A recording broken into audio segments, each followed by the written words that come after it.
Osh uchun alangami yoki lazer? Bu haqda ko'p bahslar bo'ladi. Hozir buni haqdan bilib olamiz. Qaysi guruchni tanlaysiz? Lazer yoki alanga? Alangada qilamiz. Mana sizga alanga guruchlari.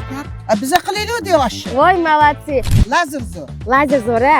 Mana xolajon, sizga lazer uzras eng sara guruchlari. Shanta yuringlar damlab beraman. Rahmat. Alanga yoki lazer? Alanga. Agarda yana uzras guruchlar kerak bo'lib qolsa, uzun marketdan zakaz qilsangiz bo'ladi. Alanga. Alangami? Mana sizga alanga, Alanga. lazer. Men lazer olaman. Lazermi? Kenimga berasiz, zo'r qilib osh qilib beradilar. Rahmat. Sog' bo'ling. Shundaymi? Ha. Rahmat. Sog' bo'ling. Alanga. Alangami? Ha. Rahmat, baraka toping. Ishlaringizga omad. Alanga. Lazer chiroyli chiqadi oshingiz. Tushundingizmi? Laganga sizga. Mana sizlarga lazer guruchi. Lazer. Lazera. Mana sizga uzrasi eng sara lazer guruchlari. Alanga yoki lazer? Lazer. Lazer yaxshi. Oshga lazer o'zi. Hozir faqat lazer qilinyapti. Mana sizga uzrasi lazer eng sara guruchlari.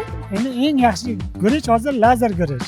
Hozir mana to'ylarda ham boshqa joyga ham lazer qo'shadi, lekin hozirroq alanga ham qo'shadi.